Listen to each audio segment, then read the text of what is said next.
لیکن آپ کے پاس اتنے لوگ ہیں، ہم کہتے ہیں سود کا خاتمہ کریں۔ سود کا خاتمہ کریں گے تو جتنے پاکستان میں بینکنگ کا نظام ہے اس پورے کو تبدیل کریں گے نا۔ السلام علیکم ورحمۃ اللہ وبرکاتہ۔ ناظرین، سمجھ نہیں آتی جامعۃ الرشید والوں کی کہ ایک مسئلہ کھڑا کرتے ہیں، وہ تھوڑا خاموش ہونے لگتا ہے، کوئی اور کھڑا کر دیتے ہیں، وہ خاموش ہونے لگتا ہے، کوئی یہ چاہتے ہیں کہ ہم ہر وقت ٹاپ پر رہیں انٹرنیٹ پر، ہر کوئی ہمیں سنے، ہمیں سرچ کرے، پھر چاہے ہم بغیرتی بکیں یا کوئی حق بات کریں۔ اب مولانا فضل الرحمان صاحب نے بل پیش کیا، بل پاس کروایا کہ پاکستان میں سود کا خاتمہ ہونا چاہیے، اور انشاءاللہ ضرور ہوگا۔ بہت زیادہ حد تک بینکوں کے اندر سود کی کمی آئی ہے، اور انشاءاللہ یہ سود بالکل پاکستان سے یہ لعنت جو ہے یہ ختم ہو جائے گی، انسان سود کی دلدل سے نکل جائے گا۔ ہم نے دیکھیں کتنے لوگ پریشان ہیں جو سود پہ کاروبار کر رہے ہیں، اللہ معافی دے، ان کے جو حالات ہیں بالکل وہ خودکشی کرنے کے قابل ہو چکے ہیں، اور کافی لوگوں نے یہ کام کیا بھی ہے۔ لیکن مولانا صاحب نے یہ سوچا اور اس نظریے پہ انہوں نے بل بھی پیش کیا، اور الحمدللہ بل پاس کیا گیا۔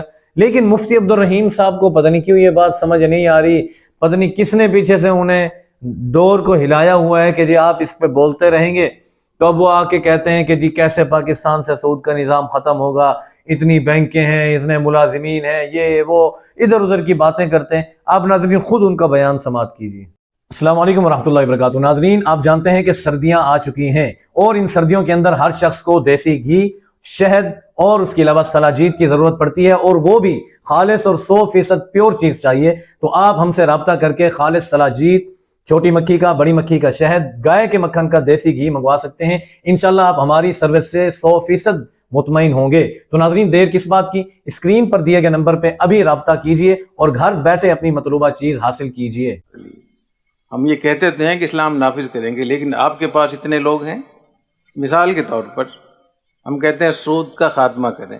سود کا خاتمہ کریں گے تو جتنے پاکستان میں بینکنگ کا نظام ہے اس پورے کو تبدیل کریں گے نا۔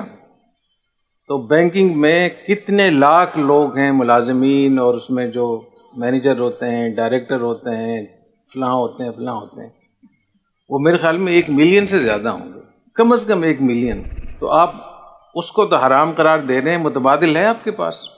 اور اس وقت میں جو اسلامی بینکوں میں جو مفتی حضرات کام کرتے ہیں، کیا یہ انصاف ہے کہ اتنا وقت، جتنا وقت وہ دے رہے ہیں کافی ہے اس کے لیے؟ ان کا اپنا کاروبار بھی ہے، اپنے مدرسے بھی ہیں، وہ پڑھاتے بھی ہیں، وہ کئی جگہوں میں پڑھاتے ہیں، اور اس کے ساتھ ساتھ جز وقتی طور پہ بینک میں بھی جاتے ہیں۔ تو یہ مت کرنا، ایک چیلنج ہے افراد رجال کار کا کہ مدارس کے تحفظ کے لیے یہ ضروری ہے کہ تحفظ کے طریقے بھی اختیار کیے جائیں۔ اگر آپ مزاحمت کا راستہ اختیار کریں گے، آپ احتجاج پہ طلباء کو نکالیں گے، آپ دھمکیاں دیں گے اور طرح طرح کی چیزیں کریں گے، تو اسی وجہ سے مداخلت کا زیادہ موقع ملے گا۔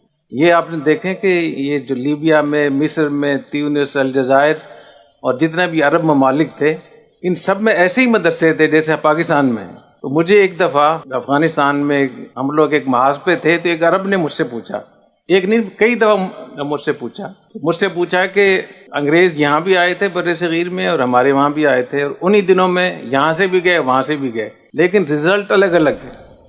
ہندوستان اور بنگلہ دیش اور پاکستان میں ماشاءاللہ مدرسے، اسلامی تشخص، لیکن 22 عرب ممالک میں کچھ نہیں ہے بھی، وہاں مکمل طور پہ دین حکومتوں کے ہاتھوں میں ہے۔ اس کی وجہ کیا ہے؟ تو میں نے کہا اس کی وجہ یہ ہے کہ ہمارے اکابر کی جو پالیسیاں تھیں، ان پالیسیوں کے اندر مزاحمت کی بجائے مفاہمت تھی۔ انہوں نے اس مفاہمت کی وجہ سے ان تمام مدارس کو، اسلامی تشخص کو بچا لیا۔ اور آپ کے یہاں لوگوں میں مزاحمت تھی، تو انہوں نے کہا کہ ہمارے یہاں تو نوجوان اتنے مشتعل تھے کہ جب وہ باقاعدہ کھڑے ہو گئے تو ظاہر ہے جب آپ چھری پہ خربوزے کو رکھ دیں یا خربوزے کو چھری پہ رکھ دیں تو کٹنا کس کو ہے؟ تو بنیادی طور پہ یہ جو مزاحمتی پالیسی ہے، میرا یہ خیال ہے، میں ذاتی طور پہ یہ سمجھتا ہوں کہ شریعت کے خلاف۔ شریعت ہمیں جو حکم دیتی ہے وہ ریاست کے ساتھ مفاہمت، نصیحت، اخلاص اور ہمدردی، خیرخواہی ہے، اور اس میں بیلنس یہ رکھا ہے کہ اگر حکمران غلط کام کریں تو کلمہ حق کہنا، ان کو روکنا یہ ہم پر فرض ہے۔ ناظرین، آپ نے یہ بیان سنا، بڑے افسوس کی بات ہے، سمجھ نہیں آتی انہیں مسئلہ کیا ہو گیا، کیا ہو کیا گیا ہے۔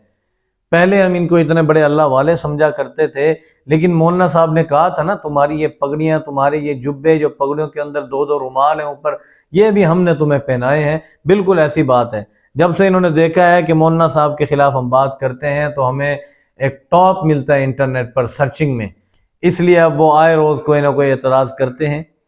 ان کو تو چاہیے تھا، یہ کہتے ہیں مولانا صاحب نے اچھا قدم اٹھایا ہے، ہم کوشش بھی کریں گے، ہم دعا بھی کریں گے، طلباء سے بھی دعائیں کروائیں گے، لیکن یہاں الٹا یہ باتیں کرتے ہیں کہ جی کیسے ختم ہوگا، آپ ہمیں بتائیے۔ اللہ تعالیٰ انہیں ہدایت عطا فرمائے۔ ان کے بیان کو سن کر بڑا افسوس ہوا ہے۔ اللہ تعالیٰ سے دعا ہے کہ اللہ تعالیٰ ان لوگوں کو ہدایت عطا فرمائے، یا ان جیسے لوگوں کے شر سے اللہ تعالیٰ تمام مسلمانوں کی حفاظت فرمائے۔ ملتے ہیں ناظرین اگلی ویڈیو میں۔ اس طرح کی مزید ویڈیوز کے لیے ہمارے چینل کو ضرور سبسکرائب کر لیجئے۔ ملتے ہیں اگلی ویڈیو میں۔ السلام علیکم ورحمۃ اللہ وبرکاتہ۔